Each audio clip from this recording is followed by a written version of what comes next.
الرجيم بسم الله الرحمن الرحيم قل يا أيها الكافرون لا أعبد ما تعبدون ولا أنتم عابدون ما أعبد ولا أنا عابد ما عبدتم ولا أنتم عابدون ما أعبد لكم دينكم ولي دين صدق الله تعالى وصدق رسوله النبي الأمي الكريم ونحن على ذلك لمن الشاهدين والشاكرين والحمد لله رب العالمين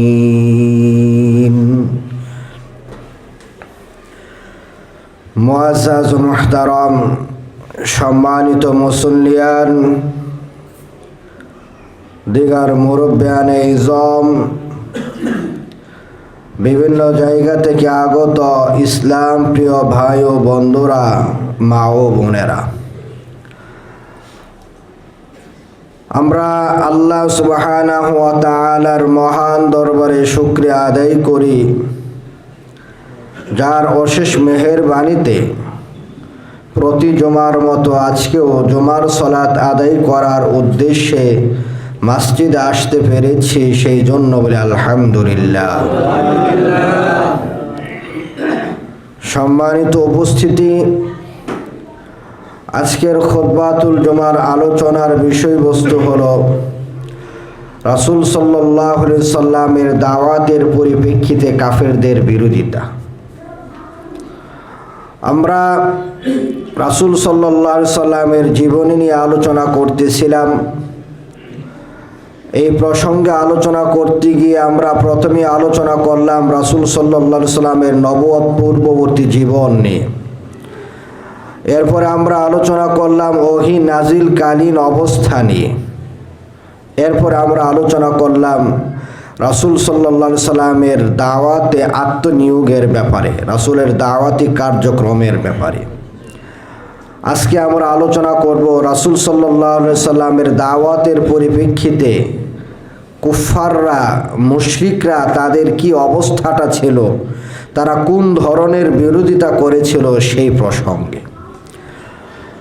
যেহেতু বিশ্বনবী মুহাম্মদুর রাসূলুল্লাহ সাল্লাল্লাহু আলাইহি সাল্লামের জীবনীর সাথে সংশ্লিষ্ট বিষয়, কাজেই বিষয়টা খুব গুরুত্বপূর্ণ।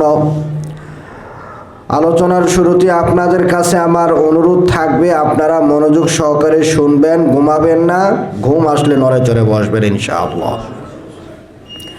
আজকে আমরা কি নিয়ে আলোচনা করব? রাসূল সাল্লাল্লাহু আলাইহি সাল্লামের সাথে কাফেররা কি ধরনের বিরোধিতা করেছিল সেই প্রসঙ্গে। আমরা গত জুমায় বলেছিলাম রাসূল সাল্লাল্লাহু আলাইহি সাল্লামের দাওয়াতি কাজের স্তর ছিল তিন ধরনের। প্রথম 3 বছর ছিল গোপনে দাওয়াতি কাজ। এরপরে আল্লাহ তাআলার আদেশে তিনি তার আত্মীয় স্বজনদের ভিতরে দাওয়াতি কাজ করা শুরু করলেন, নিজ গোত্রের ভিতরে দাওয়াতি কাজ করা শুরু করলেন। এরপরে আল্লাহ তাআলা আয়াত নাজিল করলেন, ফাসদা বিমা তুমার, তোমার উপরে যা আদেশ করা হয়েছে, তোমাকে যা আদেশ করা হয়েছে তা তুমি প্রকাশ্যে বর্ণনা করো। এই পরিপ্রেক্ষিতে আল্লাহ রাসূল সাল্লাল্লাহু আলাইহি সাল্লাম প্রকাশ্যে দেদারছে সব জায়গায় দাওয়াতি কাজ শুরু করে দিলেন। এই আয়াত নাজিলের পরে তিনি তায়েফ গিয়েছিলেন, সেখান থেকে নির্যাতিত হয়ে আবার মক্কায় ফিরে আসলেন। যখন এই আয়াত নাজিল হলো, আল্লাহ রাসূল সাল্লাল্লাহু আলাইহি সাল্লাম তখন সব জায়গায় দাওয়াতি কাজ শুরু করে দিলেন, প্রকাশ্যে ইবাদত বন্দেগী করা শুরু করে দিলেন। রাসূল সাল্লাল্লাহু আলাইহি সাল্লামের এই অবস্থা যখন কুফফাররা, মক্কার কাফেররা, আবু জাহেলরা দেখলো, আবু জাহেলরা এই অবস্থা দেখার পর তারা সমাজের যে অবস্থাটা লক্ষ্য করলো যে অনেক মানুষ 1-2 করে হলেও মুহাম্মদ সাল্লাল্লাহু আলাইহি সাল্লামের দাওয়াতে সাড়া দিতেছে। কথা বুঝেন তো? মুহাম্মদ সাল্লাল্লাহু আলাইহি সাল্লামের দাওয়াতে মানুষ কি করতেছে? সাড়া দিতেছে। রাসূল সাল্লাল্লাহু আলাইহি সাল্লামের দাওয়াত যখন মানুষ গ্রহণ করতেছে, একজন দুইজন করে মুসলমান হইতেছে, এতে তাদের ধর্মের অনুসারীর সংখ্যা কমতেছে, মুসলমানদের সংখ্যা বাড়তেছে। এখন এমন একটা অবস্থা হলো যে যারা মুহাম্মদ সাল্লাল্লাহু আলাইহি সাল্লামের বিরোধী, তাদের ভিতরে হিংসা, বিদ্বেষ, শত্রুতা সব প্রখর আকার ধারণ করলো। তারা হিংসায়, বিদ্বেষে একেবারে জলে পুড়ে অঙ্গার হয়ে যাচ্ছিল হিংসার আগুনে, এমন একটা অবস্থা। আবার অন্যদিকে কিছুদিন পরে আবার হজের মৌসুম। কিসের মৌসুম? হজের মৌসুম। হজ শুধু মুসলমানরা করে, রাসূল সাল্লাল্লাহু আলাইহি সাল্লামের ধর্মের অনুসারী যারা, তারাই শুধু হজ করেছে। এর আগে হজ ছিল না, বিষয়টা এরকম নয়। কাফেররাও হজ করত, তবে তাদের সাথে আমাদের সাথে কি আছে? পার্থক্য আছে। তারা হজ করত যেটা আল্লাহ গ্রহণ করেননি, আল্লাহ গ্রহণ করার মতো নিয়মে তারা করতো না। তাদের ভিতরে শিরিক ছিল। তারা লাব্বাইক আল্লাহুম্মা লাব্বাইক বলতো, বলতে গিয়ে বলতো, হে আল্লাহ, তোমার কোনো শরিক নাই, তবে একটা শরিক আছে, তবে এটার মালিকও তুমি। এইভাবে আল্লাহর সাথে শিরিক করত। তারা কাবাঘর তওয়াফ করতো উলঙ্গ অবস্থায়। কিন্তু মুসলমানদের কোরআন সুন্নায় দিক নির্দেশনা দেওয়া আছে কাবাঘর কিভাবে শালীনতার সাথে, ভদ্রতার সাথে, নিয়মতান্ত্রিকভাবে কিভাবে তওয়াফ করতে হয়। যাই হোক, রাসূল সাল্লাল্লাহু আলাইহি সাল্লাম যখন এই দাওয়াতি কাজ একদিকে করতেছেন, একজন দুইজন করে মানুষ রাসূলের দাওয়াত গ্রহণ করে মুসলমান হচ্ছেন, অন্যদিকে কিছুদিন পর হজের মৌসুম। আর হজের সময় মক্কার বিভিন্ন এলাকা থেকে, দূর দূরান্ত থেকে মানুষ আসবে হজ করার উদ্দেশ্যে কাবাতে, এখানে একত্রিত হবে। এখানে যদি একত্রিত হয়, অনেক মানুষের সমাগম হবে। মুহাম্মদ সাল্লাল্লাহু আলাইহি সাল্লাম তো এই জায়গায় তাদেরকে দাওয়াত দিবেন, তাহলে অল্প সময়ে বিভিন্ন জায়গায় তিনি বিভিন্ন এলাকার মানুষের নিকট দাওয়াত পৌঁছাতে পারবেন। এখন এই অবস্থায় কি করা যায়, এটা নিয়ে কাফেরদের ভিতরে একটা অস্থিরতা শুরু হয়ে গেল যে মুহাম্মদ সাল্লাল্লাহু আলাইহি সাল্লাম তার ধর্মের প্রচারটা তো হজে যারা আসবে তাদের কাছে তো সে করবে, মানে রাসূল করবেন, তাদের ভাষায় যে মুহাম্মদ তো করবে। এখন এটা কি করা যায়, এটা নিয়ে তাদের ভিতরে একটা অস্থিরতা শুরু হলো। তখন সবাই মিলে তাদের এক নেতা, তাদের নেতা ওলীদ বিন মুগীরা, মুরব্বী একজন নেতা, তার শরণাপন্ন হলো। তার বাড়িতে বিভিন্ন গোত্রের লিডাররা, নেতৃস্থানীয় মানুষেরা ওলীদ বিন মুগীরার বাসায় একত্রিত হলো এই বিষয়টাকে কেন্দ্র করে। কোন বিষয়টাকে কেন্দ্র করে বলেন? রাসূল সাল্লাল্লাহু আলাইহি সাল্লাম যে হজের মৌসুমে দাওয়াত দিবেন, এতে অল্প সময়ে বেশিরভাগ মানুষ দাওয়াত পেয়ে যাবে, এটার পরিপ্রেক্ষিতে কি ব্যবস্থা গ্রহণ করা যায়। আজকেও কিন্তু এরকম, যেই জায়গায় হকের দাওয়াত চলে, এটাকে কিভাবে আটকানো যায়, এই জন্য যত সলা পরামর্শ করা দরকার সবই কিন্তু করা হয়। যাই হোক, ওলীদ বিন মুগীরার বাড়িতে সবাই একত্রিত হলো, সব নেতারা একসাথে হলো। এই জায়গায় তারা ওলীদ বিন মুগীরাকে বলল, এই অবস্থায় কি করা যায়, আমাদেরকে আপনি একটু পরামর্শ দেন। তখন ওলীদ বলল যে না, আমি তোমাদেরকে পরামর্শ দিব না, বরং তোমরা তোমাদের মত ব্যক্ত করো, তোমরা কি করতে চাচ্ছ সেটা বলো, তোমাদের মতের পরিপ্রেক্ষিতে আমি একটা সিদ্ধান্ত দিব।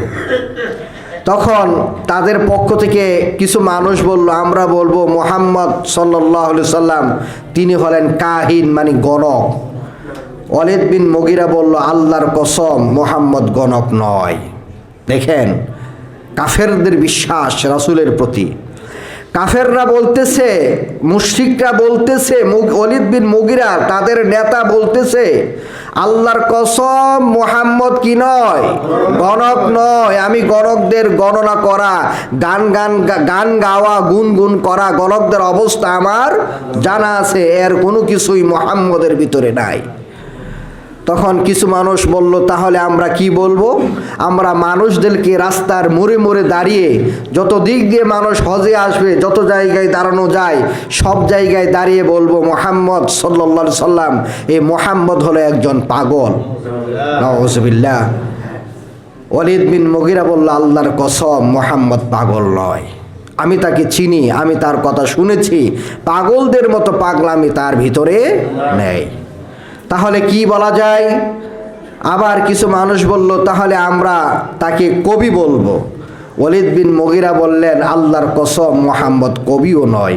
কারণ কবি যারা, তারা বিভিন্ন সময় তারা বিভিন্ন বাতিল জিনিসের অনুসরণ করে, মন গড়া কথা বলে, উদ্ভ্রান্তির মতো থাকে, মাঝে মাঝে এমন এমন কথা বলে যেটা আসলে স্বাভাবিক জ্ঞানের বিপরীত হয়ে যায়, যেটার সমর্থনে আল্লাহ তাআলা আল কোরআনের সূরাতুশ শুআরার মধ্যে আল্লাহ নিজেও বলেছেন, যারা কবি তারা তাদের মনের অনুসরণ করে।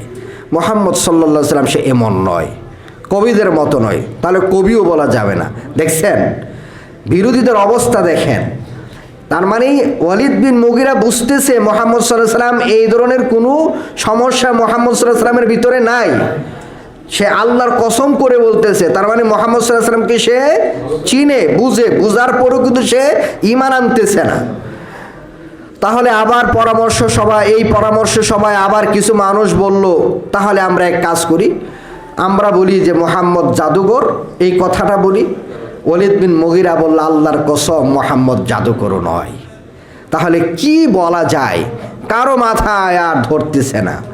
শেষ পর্যন্ত ওয়ালিদ বিন মুগিরা একটা ফাইসালা দিল, তাদের নেতা।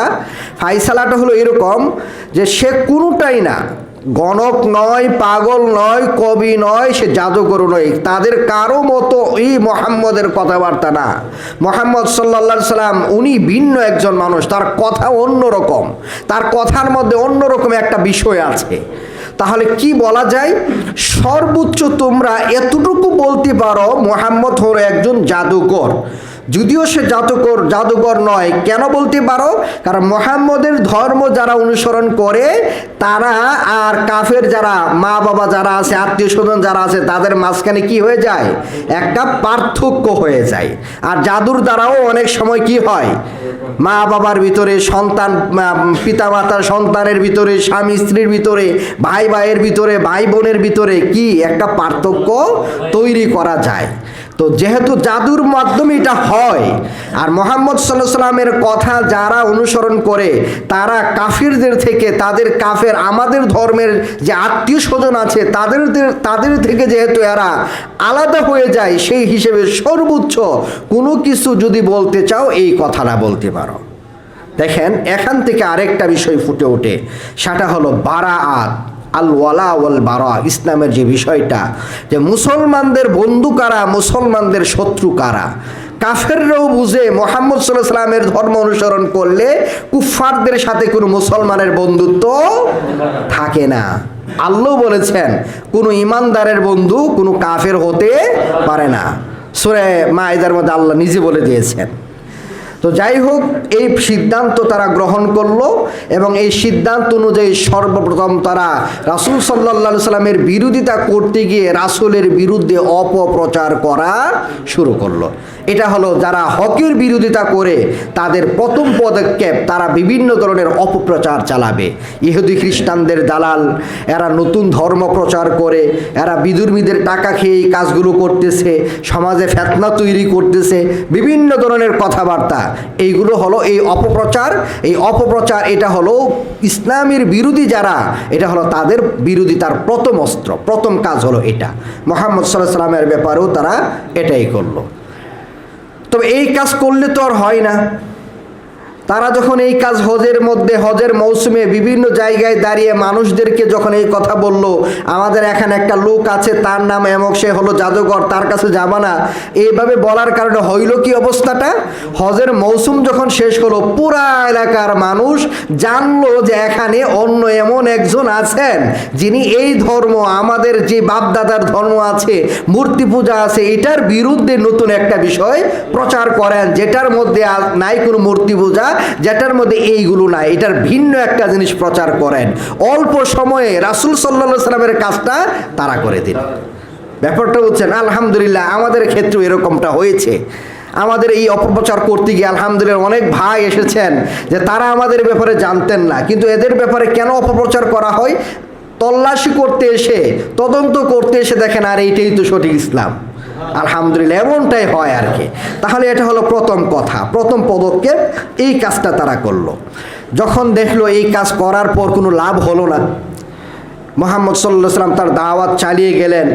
এবার দ্বিতীয় পদক্ষেপ, রাসূল সাল্লাল্লাহু আলাইহি সাল্লাম এবং তার অনুসারী যারা আছেন, সাহাবায়ে কেরাম যারা আছেন, ইসলাম যারা গ্রহণ করতেছেন, তাদেরকে নিয়ে উপহাস করা, ঠাট্টা বিদ্রূপ করা, অনর্থক কানাকানি করা, অনর্থক হাসাহাসি করা, এইগুলো শুরু করে দিলেন। অনর্থক মুসলিমদেরকে নিয়ে, রাসূলকে নিয়ে তারা অনর্থক বিভিন্ন ধরনের হাসাহাসি করে, ওই যে দেখো ওই যাইতেছে, ওই এই এরকম, মানে দেখা একজন মুসলমান যাইতেছে, এখানে যারা আছে ইশারা দিয়ে দেখায় আর নিজেরা নিজেরা কী করে হাসাহাসি করে, মানসিক কষ্ট দেওয়া, যেটা হলো কি মানসিক কষ্ট দেওয়া।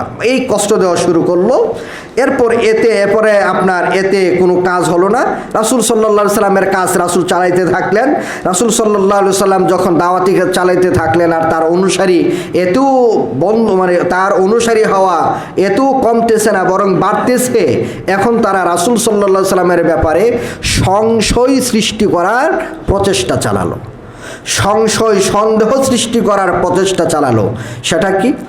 মুহাম্মদ সাল্লাল্লাহু আলাইহি সাল্লামের ব্যাপারে তারা বলতে থাকলো, মুহাম্মদ সাল্লাল্লাহু আলাইহি সাল্লাম তো কোনো পড়াশোনা করেন নাই, মুহাম্মদ সাল্লাল্লাহু আলাইহি সাল্লাম তো কোনো জ্ঞানী মানুষ না, নাউজুবিল্লাহ তাদের ভাষায়।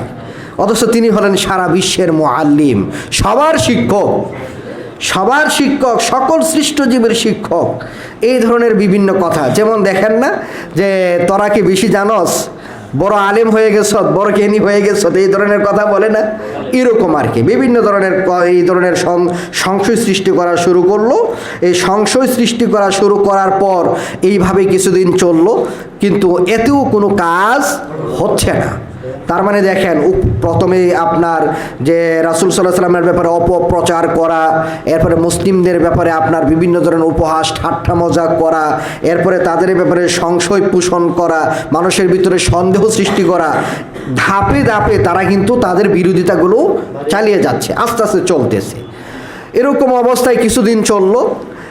এরপরে তারা আরেকটা কাজ করলো, মানে তারা তো তাদের এই কাজগুলো তো চলতেছে, মানে এক একটা কাজ এমন না যে অপপ্রচার শুরু করার পর দ্বিতীয় ধাপে গেলে অপপ্রচার বন্ধ করে দিল, এরকম না, মানে একটার পর একটা বাড়তি আছে এরকমভাবে চলতে চলতে পরে আরেকটা জিনিস এখানে যোগ হলো, সেটা হলো কোরআনের আয়াতের বিরুদ্ধে, আপনার কোরআনের বিরুদ্ধে তারা বিভিন্ন ধরনের ঝগড়া ফাসাদ বা কোরআন যাতে মানুষ না শুনে সেই ব্যবস্থা করা, কোরআন বিমুখ করা, এই প্রচেষ্টা চালানো তারা শুরু করলো।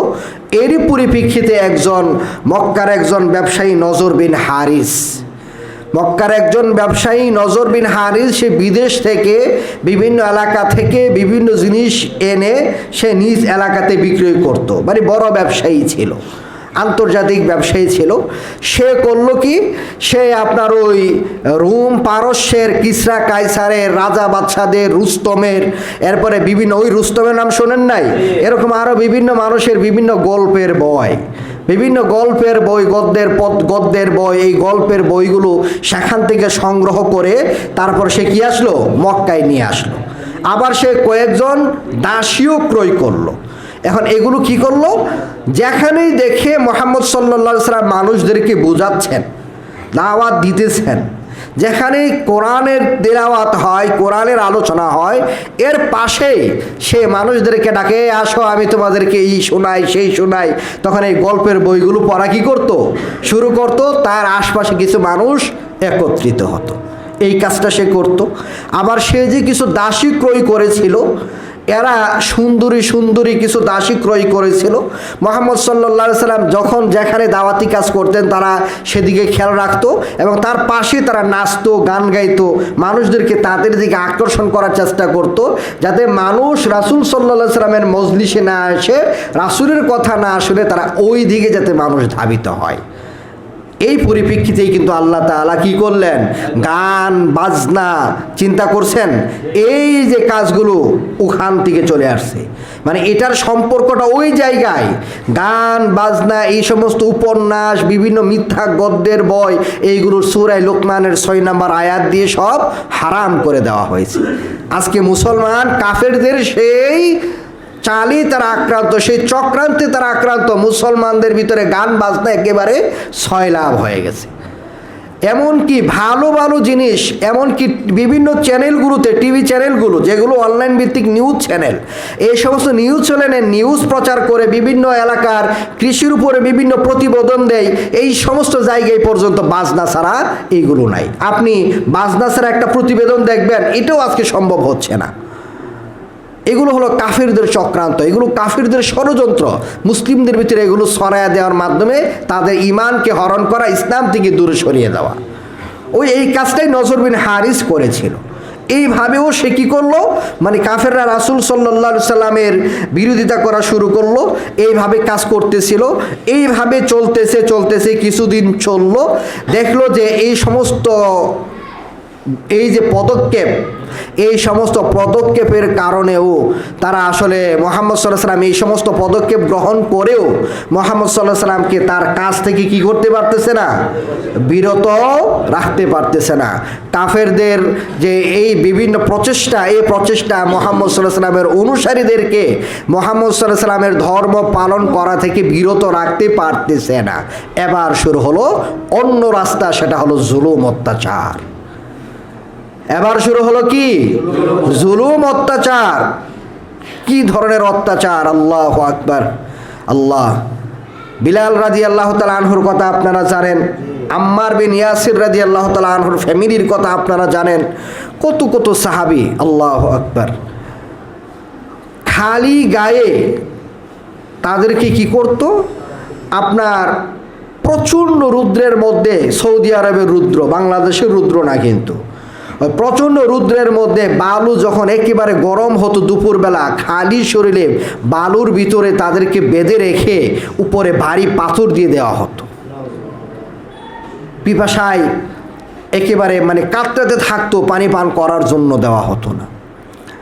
লাকড়ি চিনি না আমরা, লাকড়ি, যে লাকড়ি দিয়ে আগুন জ্বালানো হয়, সেই লাকড়ি দিয়ে আগুন জ্বালিয়ে যখন লাকড়িগুলো আপনার অনেক সময় কিছু কিছু আগুনও থাকতো, অনেক সময় আগুন নিভে যেত, তবে আপনার কি থাকতো, অঙ্গার, একেবারে লাল কালার লাকড়ি। এই আগুন মানে দাও দাও করে জ্বলতেছে না, কিন্তু গরম লাকড়ি, এটার উপরে আপনার খালি শরীরে শুয়ে দিত, উপরে আপনার কি করতো, পাথর দিয়ে চাপা দিয়ে রাখতো। কোনো কোনো সাহাবীর শরীর থেকে চামড়া, গুস্ত এগুলো গলে গলে, চর্বি গলে গলে পড়তো। আল্লাহু আকবার। আম্মার রাদিয়াল্লাহু তাআলা আনহু এর মধ্যে একজন সাহাবী, বিলাল রাদিয়াল্লাহু তাআলা আনহু একজন সাহাবী।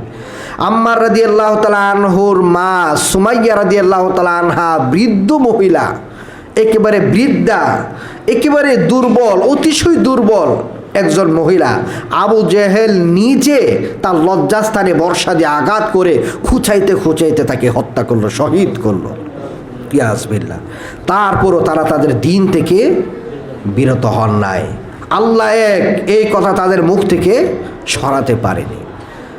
সাহাবায়ে কেরামদেরকে এইভাবে অত্যাচার করতো। আর আবু বকর রাদিয়াল্লাহু তাআলা আনহু যখন রাস্তা দিয়ে যেতেন, যেই গোলামকে, বিলাল রাদিয়াল্লাহু তাআলা আনহুকে দেখলেন, এরকম কয়েকজনকে দেখলেন, যাদেরকে দেখতেন এই আবু বকর কী করতেন, এই তাদেরকে মূল্য দিয়ে কিনে কিনে তাদেরকে আজাদ করে দিতেন।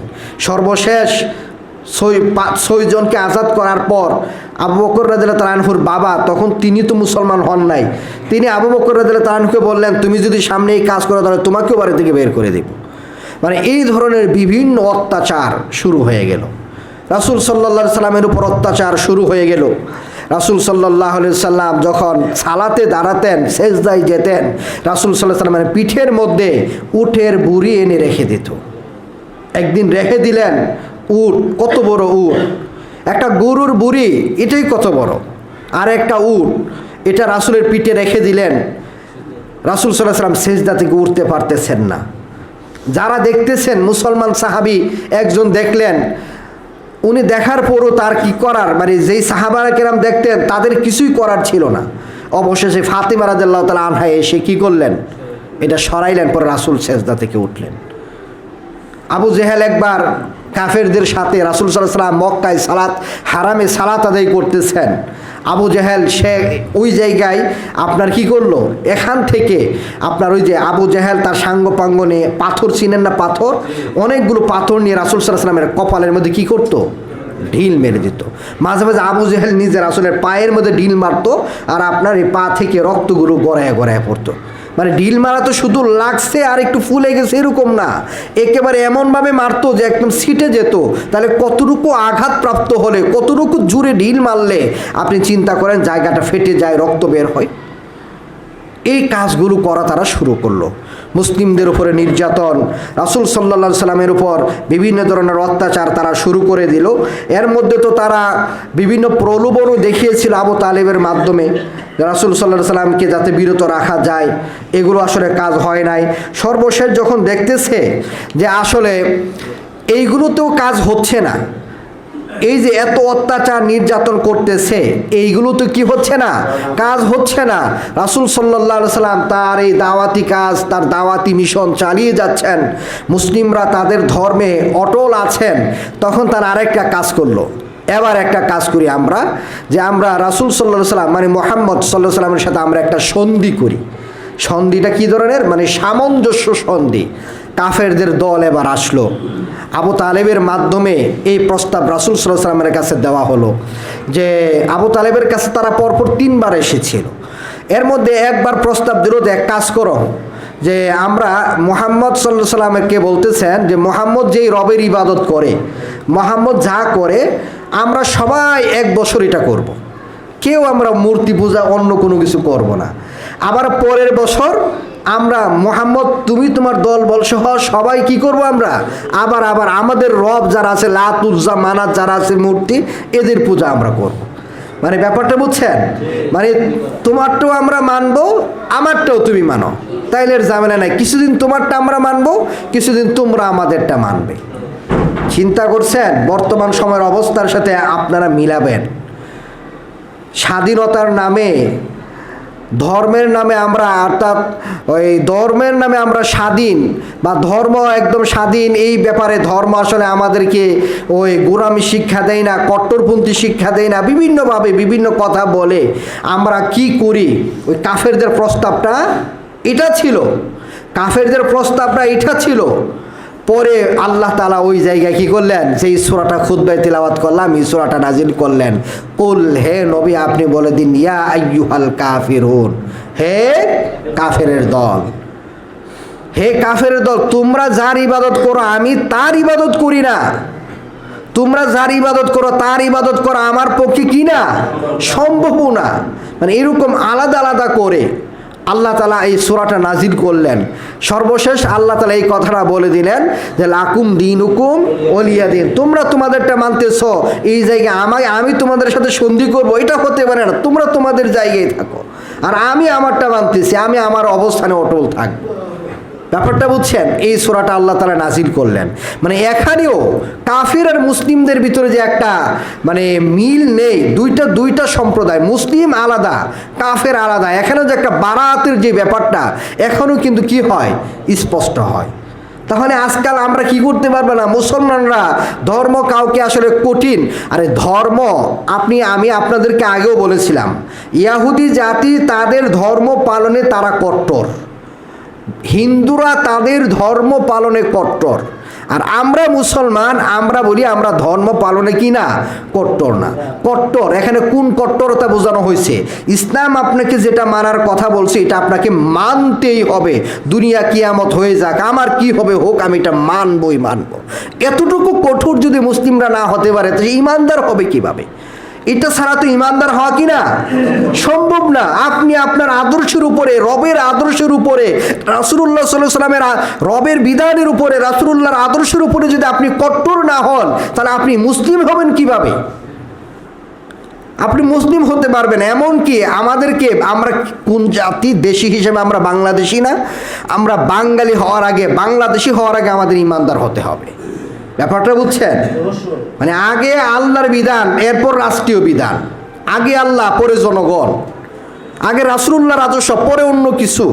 কিন্তু আজকে আমরা কি না, এরকম না, কাফেররা ব্যাপারগুলো বুঝে। ওই সময়ের কাফের আবু জেহেল, আবুল আহাব, উতবা, সাইবারা ব্যাপারগুলো বুঝতো, আমরা এই বিষয়গুলো বুঝি না। রাসূল সাল্লাল্লাহু আলাইহি সাল্লামকে এই প্রস্তাব তারা দিল।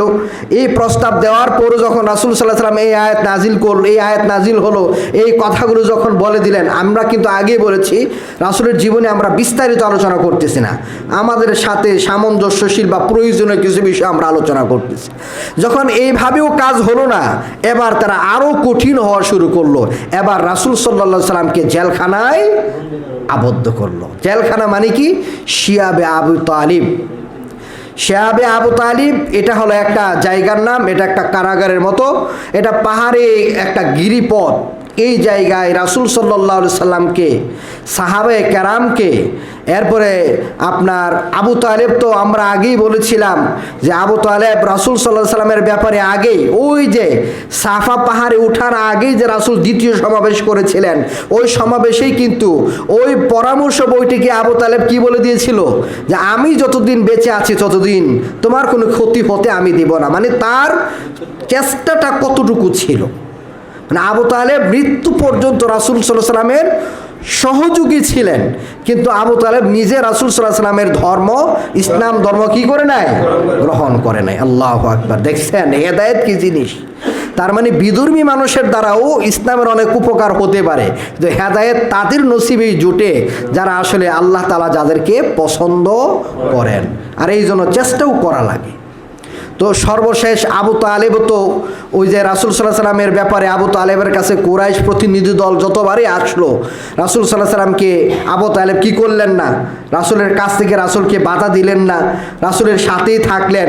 অবশেষে আবু তালেব তো একজন নেতা ছিল, ওই আবু তালেব সহ, আবু তালেবের ফ্যামিলি সহ, মানে বনু হাশেম, বনু মুত্তালিব গোত্রের বিভিন্ন লোক, মানে এখানে কিছু কাফেররাও ছিল, আর যারা মুসলিম ছিলেন রাসূল সাল্লাল্লাহু আলাইহি ওয়াসাল্লাম সহ সবাই কি করলো, তখন সবাইকে কাফেররা ওই গিরিপথের মধ্যে, ওই যে পাহাড়ের যে চতুর্পাশে পাহাড়ের বেষ্টনী, মাঝখানে যে শিয়াবে আবি তালিব যেটা আছে, এই জায়গায়, এই জায়গাটার মধ্যে তারা আবদ্ধ করে রাখলো। আবদ্ধ মানে এখান থেকে বের হয়ে মক্কা থেকে কোনো খাবার তাদেরকে আনার জন্য দিত না। যদি কেউ কোনো কারণে যেত, তার গোত্রীয় কারণে বা অন্য কোনো কারণে বা আত্মীয়তার কারণে, যাওয়ার পর মানে কিনতে কেউ গেলেও যেটার দাম মনে করেন 5 টাকা, এটার দাম হাঁকাইতো 500 টাকা, মানে নেওয়া যাবে না, নিতে পারতো না। মক্কা থেকে তাদের কাছে কোনো সাহায্য আসার জন্য দিত না। তারা যদি বাহির থেকে কোনো কাফেলা খাদ্যদ্রব্য নিয়ে, প্রয়োজনীয় কোনো জিনিসপত্র নিয়ে আপনার মক্কায় ঢুকতো, এদিক দিয়ে গেলে তাদের কাছ থেকে মক্কায় ঢুকার আগে যদি কোনো সময় পেতেন, তখন ক্রয় করা কি ছিল? সম্ভব ছিল। এটা তো আর সবসময় ছিল না।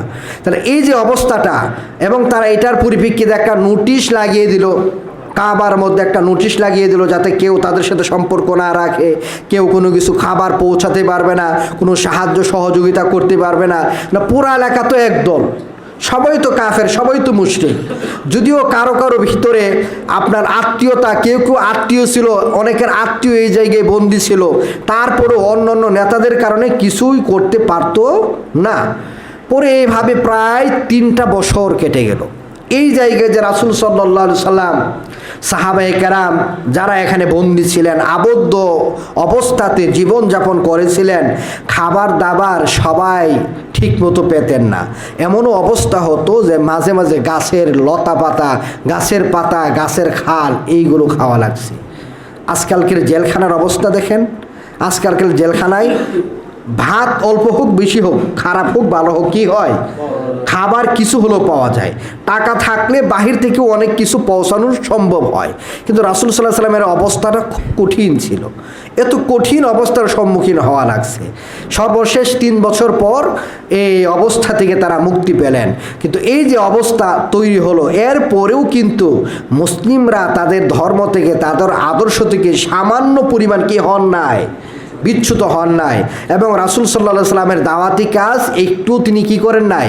বন্ধ করেন নাই। তাহলে সম্মানিত উপস্থিতি, কাফিরদের তো আসলে রাসূল সাল্লাল্লাহু আলাইহি সাল্লামের দাওয়াতের পরিপ্রেক্ষিতে রাসূলের বিরুদ্ধে, মুসলিমদের বিরুদ্ধে তাদের যে বিভিন্ন পদক্ষেপ, এটা আসলে অনেকগুলো ছিল। আমরা অল্প কথায় আমরা কি বলবো, কত কত নির্যাতন করেছে, রাসূল সাল্লাল্লাহু আলাইহি সাল্লামকে কত কষ্ট দিয়েছে, রাসূল সাল্লাল্লাহু আলাইহি সাল্লামের সাহাবীদেরকে কত কষ্ট দিয়েছে। আবুল আহাবের স্ত্রী যার কথা আল্লাহ তাআলা সূরা আল-আহাবে বলেছেন না, আবুল আহাবও জাহান্নামে, আবুল আহাবের স্ত্রীও কি ধ্বংস জাহান্নামে। ওই আবুল আহাবের স্ত্রী কি করতো, তা রাসূল সাল্লাল্লাহু আলাইহি সাল্লামের চাচি ছিল, চাচি, এবং আবুল আহাবের গড় রাসূলের গড়ের সাথের গড়। খেয়াল করেন, মানে রাসূলের প্রতিবেশী যারা ছিল তারা রাসূলকে সবচেয়ে বেশি কষ্ট দিয়েছে। আবুল আহাবের বউ কি করতো, কাঁটা বিছিয়ে রাখতো রাসূলের রাস্তায়, রাসূল ঘর থেকে বের হয়ে যে কাঁটা পুঁতে রাখতো রাসূল যাতে বের হলে কষ্ট হয়। আর রাসূল যেদিকে যেতেন এদিকে তার পিছনে পিছনে বিভিন্ন ধরনের কথা বলতো। এই কারণে আল্লাহ তাআলা তাকে নিন্দা করেছেন সূরা আল-আহাবের মধ্যে। তো কত ধরনের কষ্ট যে তাদেরকে দিয়েছে, মুসলিমদেরকে দিয়েছে কাফেররা, রাসূল সাল্লাল্লাহু আলাইহি সাল্লামের ব্যাপারে যে কত ষড়যন্ত্র তারা করেছে, সবকে আর এই অল্প কথায় বলা সম্ভব? আমরা শুধু একটু বললাম, যেহেতু আবার আমরা পরবর্তী ধাপে আবার আরেকটা আলোচনা আমাদের আসবে। তো আমরা আজকে যা আলোচনা করলাম এখানে মূলত এটাই আমরা তুলে ধরার চেষ্টা করলাম যে রাসূল সাল্লাল্লাহু আলাইহি সাল্লাম যখন দ্বীনের কাজ শুরু করলেন, দাওয়াত শুরু করলেন, যখন মুসলিমদের সংখ্যা বাড়তে থাকলো, রাসূল সাল্লাল্লাহু আলাইহি সাল্লামের বিরোধিতা, তার বিরুদ্ধে অপপ্রচার করা, তাকে নিয়ে মুসলিমদেরকে নিয়ে ঠাট্টা বিদ্রুপ করা, মজাক করা, এরপর তাদের উপর অত্যাচার করা, জুলুম অত্যাচার নির্যাতন করা, আরও বিভিন্ন ধরনের যে কিভাবে তাদের দাওয়াতি কাজ বন্ধ করা যায়, এই সকল পায়তারাগুলো, সকল চক্রান্ত ষড়যন্ত্রগুলো কাফেররা করেছিল। এবং তারা শুধু পরামর্শ করেই ক্ষান্ত হয় নাই, তারা বাস্তবায়নও করেছিল। তারপরও দ্বীনের দাওয়াত তারা আটকে রাখতে পারেনি। বর্তমান সময়েও কেউ যদি সত্যিকার অর্থে রাসূল সাল্লাল্লাহু আলাইহি সাল্লামের সঠিক অনুসারী হয়ে থাকে, রাসূলের আদর্শের সঠিক অনুসারী হয়ে থাকে, কেউ যদি রাসূল সাল্লাল্লাহু আলাইহি সাল্লামের আনিত দ্বীন সমাজে প্রচার করে, যেই সমাজে, আমাদের সমাজে ইসলামের সঠিক ইসলামের সাথে যে বাতিল কিছু বিষয় যে সংমিশ্রিত আছে, এইগুলো না, বাতিলগুলো বাদ দিয়ে সঠিকটা যদি প্রচার করে, তাদের বিরুদ্ধেও এই বিষয়গুলো আসতে পারে, এটা আমাদের মাথায় রাখতে হবে। অপপ্রচার আসবে, বিভিন্ন ধরনের ঠাট্টা মজাক উপহাস করা আসবে, বিভিন্ন ধরনের এই যে মূর্খ মানুষ, এরা কি বেশি জানেনি, গরিব মানুষ, আল্লাহ তাআলা এই গরিব মানুষকে ইয়া করলেন কেন, এই সেই বিভিন্ন ধরনের কথা এগুলো আসবে। এমনকি নির্যাতন, শারীরিক নির্যাতনও আসতে পারে। এতে আসলে আমরা যদি হতবিহ্বল হয়ে, আমরা যদি আমাদের দাওয়াতি মিশন, দাওয়াতি কাজ, আমরা দ্বীনের উপর অটল থাকা, যদি আমরা আসলে দ্বীনের উপর অটল না থাকি, দাওয়াত বন্ধ করে দিই, তাহলে ক্ষতিটা আবার আমাদেরই হবে। আর টিকে থাকতে পারলে আল্লাহ রাব্বুল আলামিনের পক্ষ থেকে পুরস্কার আসবে।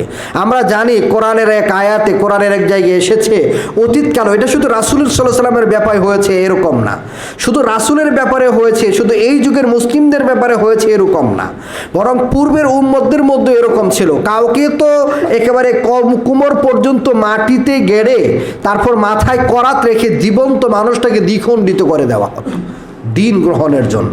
কাউকে কড়াইয়ের মধ্যে, বড় কড়াই বা বড় পাতিলের মধ্যে তেল গরম করে উত্তপ্ত তেলে, টকবক করা তেলের মধ্যে জীবন্ত মানুষটাকে আপনার তেলের মধ্যে রেখে জীবন্ত মানুষটাকে ফ্রাই করে দিত। চিন্তা করেন কত কষ্ট। অত্যাচারের কারণে, নির্যাতনের কারণে মুসলিমরা বলতো যে আল্লাহর সাহায্য আর কখন আসবে, এত নির্যাতন করা হতো। তার মানে এগুলো আমাদেরকে এটাই শিক্ষা দেয় যে হকের উপর টিকে থাকতে গেলে বিভিন্ন বিরোধিতার সম্মুখীন হওয়া লাগতে পারে। বিরোধিতার সম্মুখীন হলে আমাদের হক থেকে বিচ্যুত হলে হবে না। আল্লাহ তাআলা আমাদের সবাইকে বিষয়গুলো বোঝার, মাথায় রাখার তৌফিক দান করুন। আমিন।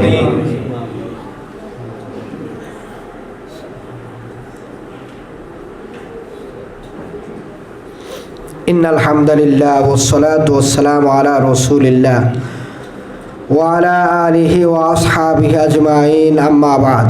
আউযু বিল্লাহি মিনাশ শাইতানির রাজীম। ইয়া আইয়ুহাল্লাযীনা আমানু সাল্লু আলাইহি ওয়া সাল্লিমু তাসলিমা। আল্লাহুম্মা সাল্লি আলা মুহাম্মাদিন ওয়া আলা আলি মুহাম্মাদ কামা সাল্লাইতা আলা ইব্রাহিম ওয়া আলা আলি ইব্রাহিম ইন্নাকা হামিদুম মাজিদ।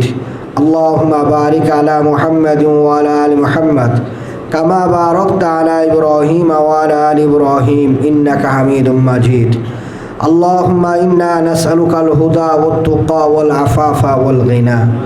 আল্লাহুম্মা ইন্না নাসআলুকা ইলমান নাফিআ ورزقا طيبا وعملا متقبلا.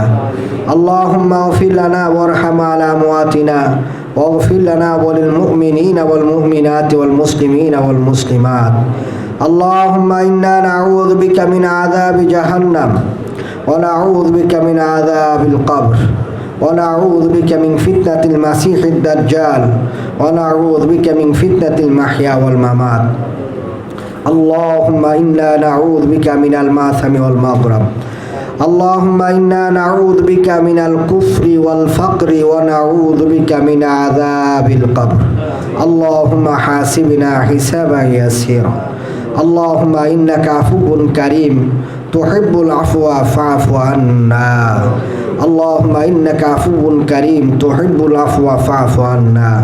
اللهم لا تزغ قلوبنا بعد إذ هديتنا وهب لنا من لدنك رحمة إنك أنت الوهاب. اللهم ظلمنا أنفسنا وإن لم تغفر لنا وترحمنا لنكونن من الخاسرين. اللهم أجرنا من النار. اللهم إنا نسألك الجنة الفردوس. اللهم آتنا في الدنيا حسنة وفي الآخرة حسنة وقنا عذاب النار. اللهم تقبل منا إنك أنت السميع العليم. سبحانك اللهم وبحمدك أشهد أن لا إله إلا أنت أستغفرك وأتوب إليك.